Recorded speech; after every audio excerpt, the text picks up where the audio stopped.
Hello everybody, welcome back to the video, and with Secret Invasion just dropping the finale, I figured I'm going to rank the Disney Plus shows. This is something I've been wanting to do for a while, but now I can actually do that because I was really waiting for that Nick Fury show.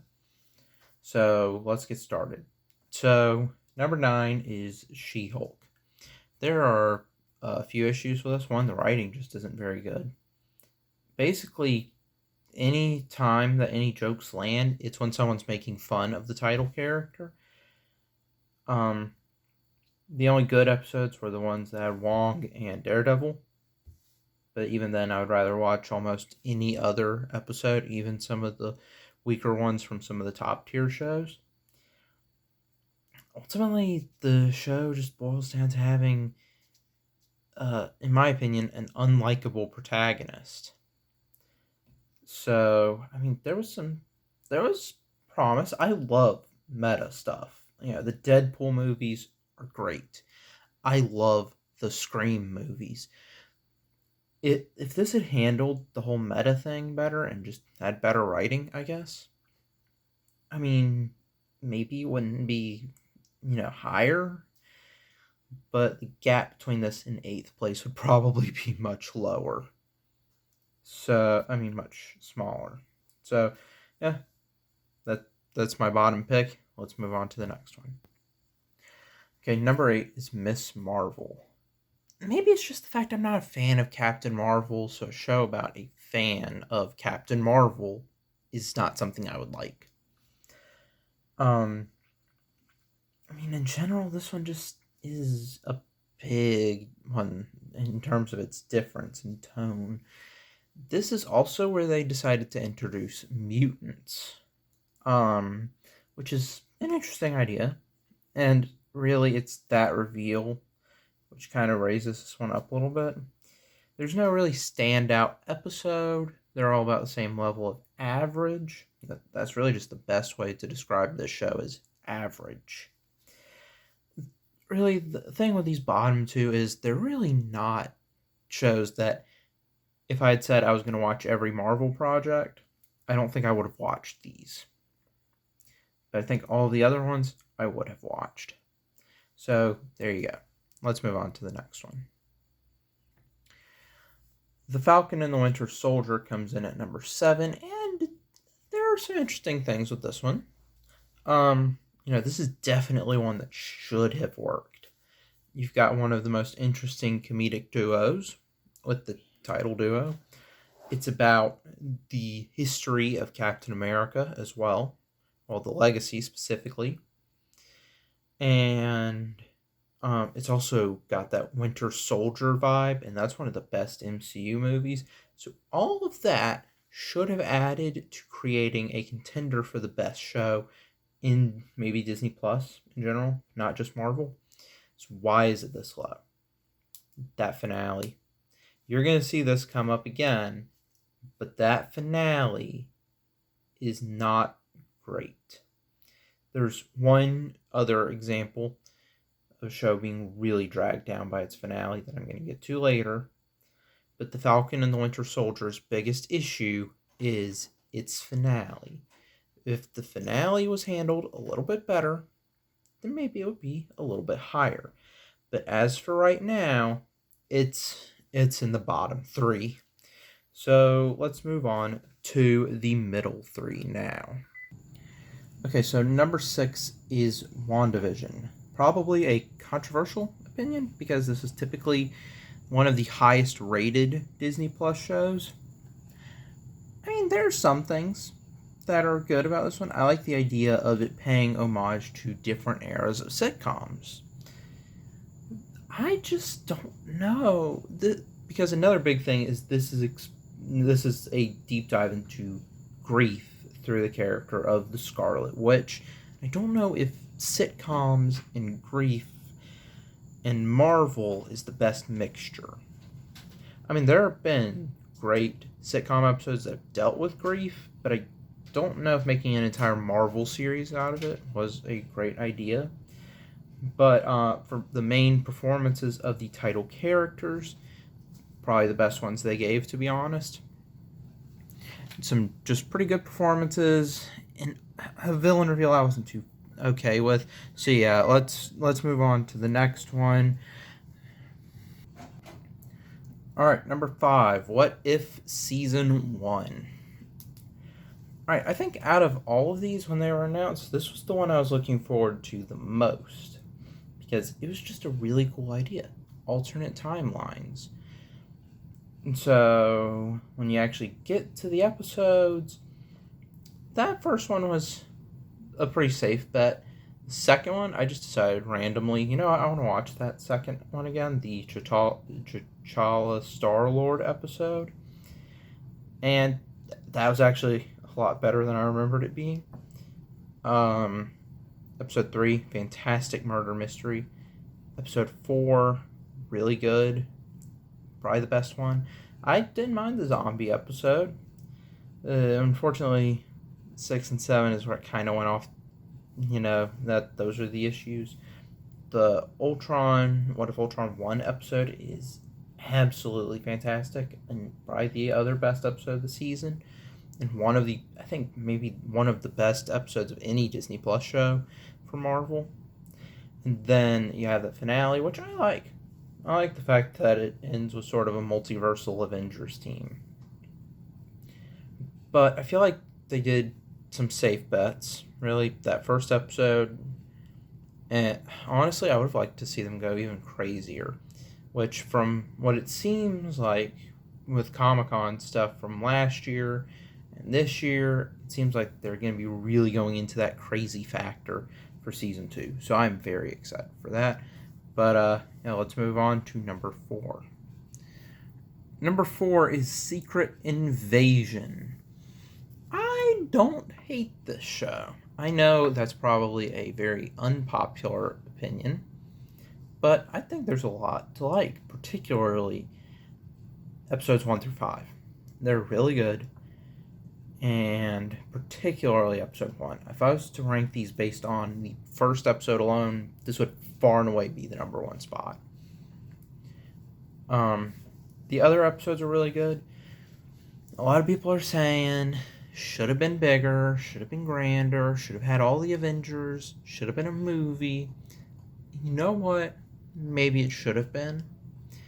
But, I mean, I love the idea of a Nick Fury project. Finally, after 15 years, he gets his own project. Unfortunately, I think there's one issue that if they had changed, would have put this show maybe even at contention for the number 1 spot. And that is, it really should have been Fury himself to fight Gravik. If that had been the case, I think the show would honestly have a much better reputation.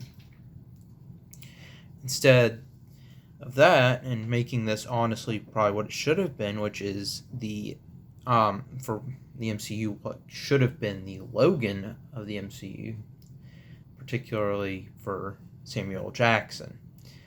Because honestly, so much about this show is saying that this should have been some kind of endgame for the character. All of his mistakes coming back to haunt him, past decisions, strategies, everything he's done comes back to haunt him. This really should have been a heroic last stand. But nope, because he's shown up in Captain Marvel 2, that isn't the case. But yeah, if it had been Fury to fight Gravik instead of Gaia, probably could have been a number 1 pick. Because when I was watching the finale, I was thinking, when someone was working with Olivia Colman's character, Sonya Falsworth, I was thinking, is that someone from Agents of S.H.I.E.L.D.? That's what I was thinking. I was actually thinking that they were going to reveal May was involved with this. As for the Rhodey reveal, I thought that was probably the best thing they could have done. And I don't think anyone is bringing up the fact that with the reveal that he was a Skrull during Endgame, the Skrulls had time travel technology. No one is seeming to bring that up. Well, that probably won't get brought up, but oh well. Yeah. Also, probably one of, if not Samuel L. Jackson's best performances. You can say what you want to about the rest of the show, but Samuel L. Jackson is really good in it. But yeah, if it had been Fury to fight Gravik instead of Gaia, honestly, could have been a top 3, maybe even a number 1 pick. But what does take the bronze for this list? Number 3, Moon Knight. Oh man. Okay, this show, I love so many things about it. So thing number 1, I love ancient Egypt as a topic. It is one of the most interesting periods in history to me. And so when I heard that Marvel was making a show about ancient Egypt, I was thinking, okay, you got me here. This is one of my favorite subjects, so let's see how this goes. And it's fantastic. All 6 episodes are great. Another great pilot. The penultimate episode might be one of, if not the best penultimate episodes.